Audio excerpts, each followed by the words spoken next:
Hello, wine lovers! I'm Yaroslava, sommelier and wine educator, your guide on this journey through the world of wines, spirits and cocktails. Today we will talk about one of the lesser known products of Burgundian vineyards. Burgundy is a famous French wine region, known for producing some of the world's best and most expensive wines. Burgundy is mainly admired for its Chardonnay and Pinot Noir. The region is the birthplace of these very popular grape varieties, and it continues to produce the best Chardonnay and Pinot Noir. I will certainly discuss these wines soon. However, today we will focus on the other fruiting of the Burgundian hills. It may not be as well known, but there is no reason to miss it. So our hero today is Aligoté. This white grape variety came out in Burgundy in the 17th century as a cross of Pinot Noir and Gouais Blanc. The latter variety, now almost extinct, is an ancestor of many popular grape varieties, including Chardonnay. Aligoté is an early ripening and frost-resistant variety, well suited to the cool climate of Burgundy. Its defining feature is its higher natural acidity, which is even higher than that of Chardonnay. The best Aligoté wines are very dry, light and refreshing, with aromas of apple, white peaches, white flowers and herbs, along with a light salty touch. Until the end of the 19th century, Burgundy grew a significant amount of Aligoté. Even Grand Cru vineyards, including the famous Carton Charlemagne and Montrachet, produced Aligoté. However, after the phylloxera epidemic, many winemakers choose to replace that wines with more popular varieties of these times, and Chardonnay pushes Aligoté out of the prime spots on Burgundian hills. Now only 6% of Burgundy's grapes are Aligoté. With a few rare exceptions, Aligoté has been relegated to the lesser desirable parts of the hills, the bottoms, where the soil is too fertile for good grape, and the tops, where air is too cool even for Aligoté. As Burgundian winemakers moved Aligoté out of their best vineyards, they also started to pay less attention to the quality of Aligoté grapes. In Burgundy, the average allowed yield of Aligoté is 60 hectoliters per hectare, which is too high to produce truly aromatic wine. Meanwhile, some attractive exceptions do exist. In Marais Saint-Denis, a small Aligoté vineyard has been preserved, which Domaine Possot used to produce Clos de Montrosat Premier Cru, the only Aligoté of such category in Burgundy. Additionally, renowned producers like Leroy, Cachet-Dury, Reuillet, Ravannette, Lafranche continue to produce high-quality Aligoté. Fortunately, Aligoté wasn't completely expelled from Burgundian hearths and barrels. In 1937, Aligoté was granted its own appellation contrôle, Bourgogne Aligoté, covering Aligoté produced in any part of Burgundy. Aligoté is used to make still variantal wine, although adding up to 15% of Chardonnay is allowed. Aligoté is also used in blends for sparkling Crémant de Bourgogne, made using traditional method.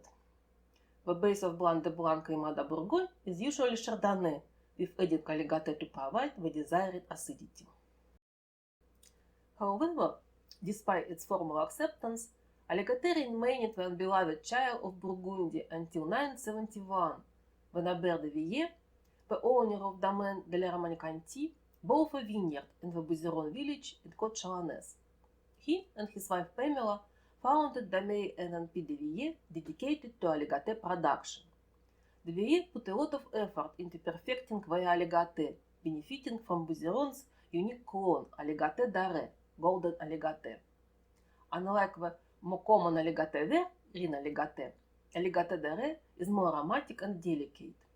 Bouzeron also preserved many old wines, some 60-year-old and even century-old.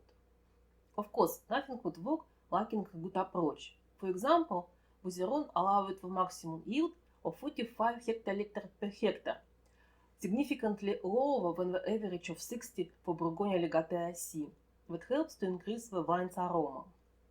In 1979, Bouzeron received its own Assis Bourgogne Aligoté de Bouzeron, which was upgraded to our Bouzeron in 1997. Bouzeron produces 100% aligoté, and this is considered the best French aligoté and probably the best of the world. In recent years, interest in aligoté has been steadily growing, and our producers, besides Wallace and Bouzeron, have started to produce higher quality aligoté. Surprisingly, climate warming has contributed to this resurgence. Even on the cold top hills, aligoté now receive enough warmth for full ripening. In France, aside from Burgundy, aligoté is grown in small quantities in the Loire Valley and Rhone. Outside France, aligoté is cultivated in Switzerland and Eastern European countries such as Bulgaria, Romania, Moldova, Ukraine, and Russia. In fact, Eastern Europe grows much more aligoté than France. For these countries, the cold-resistant aligoté is an excellent choice. Small vineyards of aligoté can also be found in the United States, Australia, Chile, and Canada, where it's usually used in blends. Aligoté is delightful when young, but aging for 2-3 years fully reveals its taste. Often, aligoté is aged on lees on stainless steel tanks, but modern French winemakers also experiment with oak, sometimes even using new oak barrels. Aligoté is best served chilled in 11-12 degrees centigrade, 52-54 Fahrenheit. It makes an excellent refreshing aperitif and pairs well with seafood, white meat, and soft goat and sheep cheeses. It is a perfect match for traditional Burgundian dishes such as gougères, escargot, and jambon with parsley sauce. Also, aligoté is traditional base for kir, a cocktail created in Burgundy using wine and crème de cassis. I will talk about kir separately. Today, I have 100% aligoté from Domaine Saint-Germain, Côte de Beaune, vintage 2021. It was aged on lee in stainless steel tank.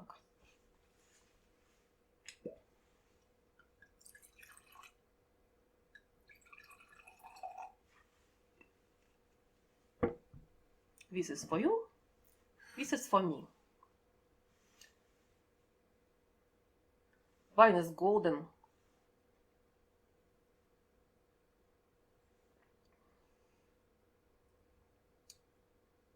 Very dry, with good minerality, aromas of lemon and vanilla.